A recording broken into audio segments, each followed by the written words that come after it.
warahmatullahi wabarakatuh. Dari jembatan UPTD SMP Negeri 4 Bantingunung, Ibu akan mengingatkan kembali tentang materi telaah bahan ajar.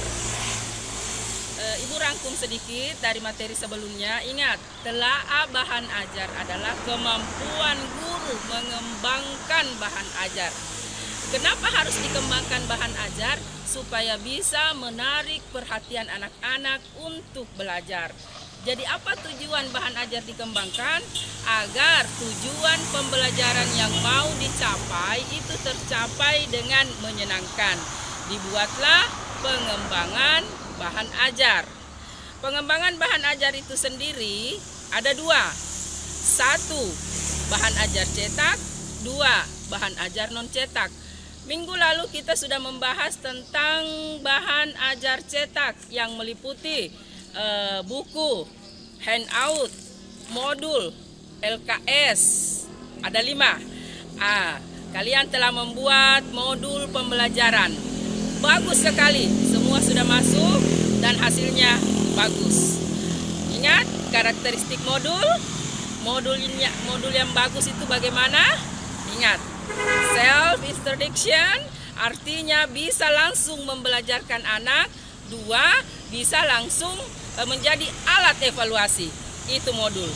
Sekarang kita bahas adalah bahan ajar teknik non cetak. Oke? Berbicara tentang pengembangan bahan ajar non cetak, berarti kita berbicara tentang IT, kemampuan ber-IT seorang guru dituntut. Adapun kalau pada pengembangan bahan ajar cetak itu adalah kemampuan membuat grafis dan dicetak. Kalau kita berbicara tentang bahan ajar non cetak berarti itu kita berbicara tentang video, audio ataupun Google Room juga bisa sekarang.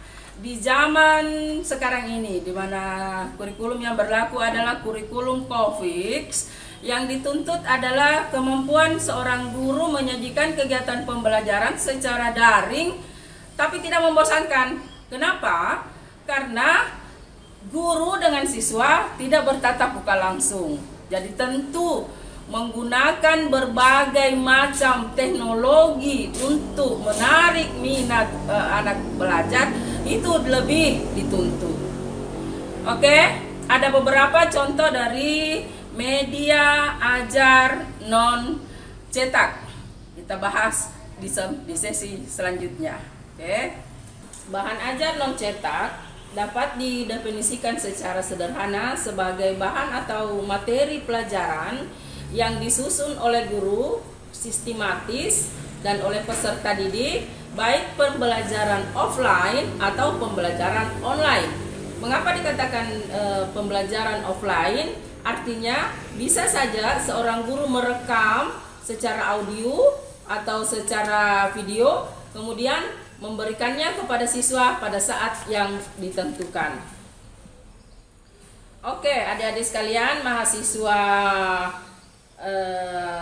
S1 sedikit di Makassar.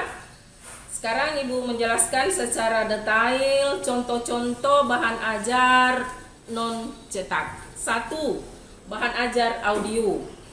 Bahan ajar audio ini mengandalkan kemampuan bunyi dan suara untuk menyampaikan informasi pesan kepada peserta didik.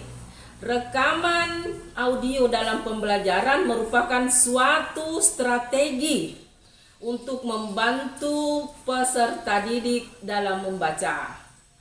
Program pembelajaran dengan audio meliputi sistem yang menggunakan gelombang suara secara langsung yang dimainkan atau didengar oleh orang. Menurut Sejana dan Rifai tahun 2013 halaman 130, karakteristik audio umumnya berhubungan dengan segala kegiatan keterampilan yang berhubungan dengan keterampilan mendengarkan, dan keterampilan speaking. Seorang guru harus mempunyai mengelola intonasi suara agar materi pembelajaran yang diberikan kepada anak dimengerti. Tentu lain kalau guru yang menggunakan intonasi datar, suaranya kecil, itu bisa-bisa menjadi pengantar tidur bagi anak-anak. Tapi kalau seorang guru mampu memaksimalkan intonasi suaranya dengan berbeda dinamikanya, tentu anak-anak akan tertarik. Loh, kok kenapa beda lagi suaranya ibuku? Kenapa beda lagi suaranya bapakku? Apakah karena materi ini penting? Begitu.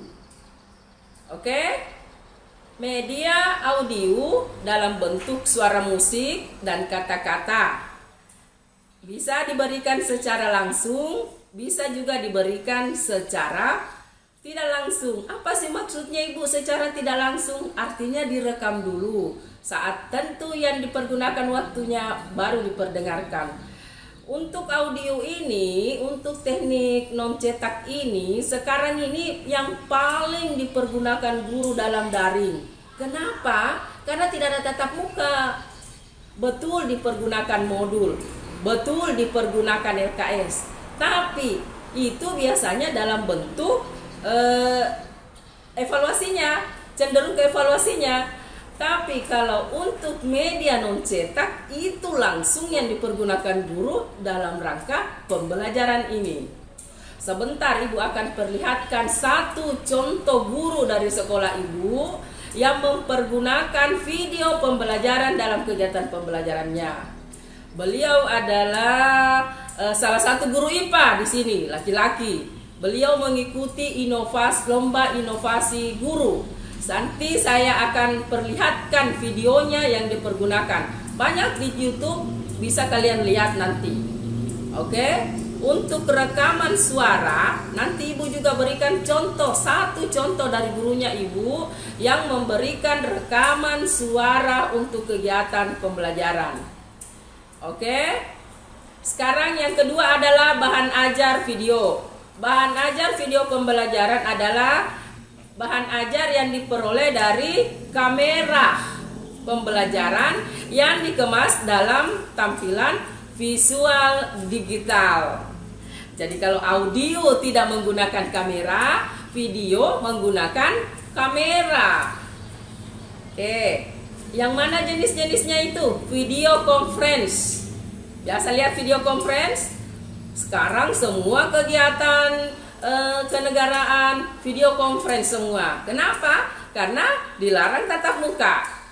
Jadi betul-betul ini COVID memaksa kita untuk mempelajari teknologi, perkembangan teknologi, supaya kita tidak ketinggalan dari negara lain. Yang kedua, yang mana lagi video? Contohnya webcasting. Artinya castingnya tapi di udara. Itu di streaming live, ini dalam bentuk streaming live ini. Terus pembelajaran tidak langsung juga PowerPoint atau PPT. Bukan lagi benda asing bagi kalian itu PPT atau PowerPoint. Di setiap kegiatan perkuliahan semua dosen menggunakan PPT. Ibu, apa sih itu mengapa dikatakan PPT itu salah satu bahan pembelajaran non cetak? Ya, karena tidak dicetak, tapi ada dipergunakan diketik. Ibu, bagaimana kalau PowerPoint-nya saya print? Itu sudah berubah menjadi bahan cetak. Oke, apa itu Ibu karakteristiknya PowerPoint? Satu, diidentifikasi dulu tujuan pembelajaran. Jadi media apapun adik-adik, media cetak dan non cetak, yang pertama kali dilakukan adalah membuat RPP.